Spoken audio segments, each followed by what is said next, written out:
Spawn number 10, which was released in 1993, witnessed an epic event in which Spawn meets DC and Marvel superheroes in the most unexpected situation ever. In book number 9, Spawn fought Angela and overpowered her, forcing her to retreat. She left her lance behind, which Spawn picked up and pressed a button that made him vanish, teleporting him into a magical realm behind his wildest imaginations. Albert Simmons says that he is Spawn, but he is not Spawn at the same time. He is Spawn, for he shares all his memories. He remembers his death and the skeletal face which haunts his days and nights. He knows the burning gaze of the violator, and he knows his wife Wanda and his daughter Cyan. He can still feel the pain of his heart being ripped from his chest, and can still see it beating in the hand of the violator. But he is not Spawn at the same time. Unlike Spawn, he knows all the alleyways which cut through the city like a scar that can never heal properly. He knows the tower in hell where the violator dwells. He knows every level of the tower, and all who live there scream. He knows every level except one, except level 11, level Erebus, and Erebus in the Greek mythology is the dark region of the underworld, through which the dead must pass before they reach Hades. He is not Spawn, as teleporting doesn't drain his powers as it does to Spawn. It isn't even like teleporting, it's as if he already exists everywhere in Spawn's world. He just needs to focus clearly on a specific location and he finds himself there. He opens the gate and gets into the hall where he finds a line of men. Their hands are bound behind them and they are hooded and helpless. Spawn doesn't know them, but he feels a connection to them. Without these men, Spawn could not exist. Terrible flames light their forms, before which they tremble with fear. Spawn doesn't want to see, but he looks anyway and finds all the superheroes imprisoned, the Justice League, the Avengers, the Defenders, and the Watchmen. They are all imprisoned and calling for help. They are trapped and screaming, and the hooded men tremble and weep. Spawn uses his unlimited power to free the heroes, unimaginable power, until the air itself is as heavy as the heart of a star, but no effect. Spawn can't break the bars of the prison. Their hands retreat behind the bars, but Spawn can hear their voices in his head. The heroes urge Spawn to take their power. They are born of radiation, and they can demolish a city block with a single blow. They are born of the elements of earth, air, fire, and water, and their strength is the strength of all.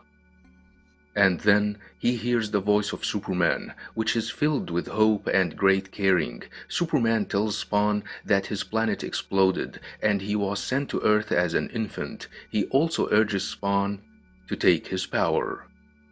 Spawn feels the power flowing into him, surging through every limb. His power, which he had thought to be unlimited, is nothing compared to this power. His arms are the earth, the stars, the planets, and all the galaxies that ever were or ever will be.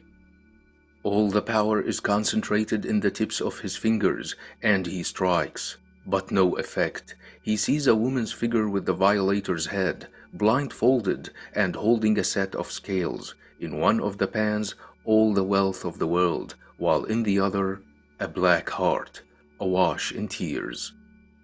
The violator wears a long dress made of dollar bills, and he laughs at Spawn because he failed to free the heroes from their infernal prison. The violator is gone, and there is only Spawn, and the line of men behind him, weeping softly. Superman is still imprisoned behind the unbreakable bars. He is the one who came first, and the one who is the basis for all the other superheroes. He says one word, Doomsday, and then all is quiet. Silence is deafening and agony. Suddenly, Cerebus the aardvark comes out of nowhere, and the whole place becomes white, black, and gray. He wants to take Spawn away, but Spawn still wants to save the heroes. Cerebus tells him that he can't, as he has been around for 15 years and he knows what he's talking about. These are the superheroes, and the hooded men are their creators who sold them, and it's better not to think about it. Next, Spawn finds himself at his home, and everything is colored again. He doesn't recognize his marvelous home, where Cerebus tells him that his wife Wanda, a beautiful high school teacher, will be home soon. Spawn then gets into his daughter's room and sheds tears upon seeing her.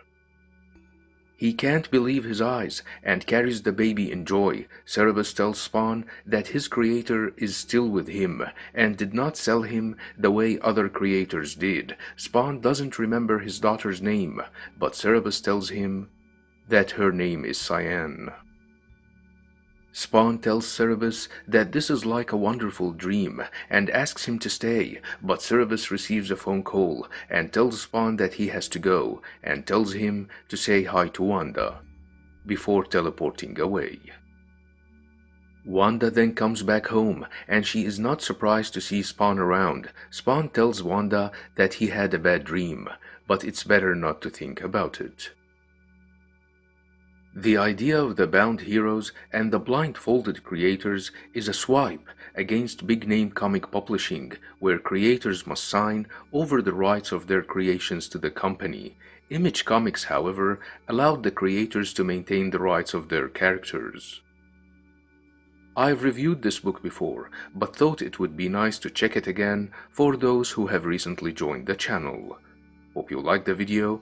Don't forget to subscribe, share, and like. Thanks for watching and have a nice one.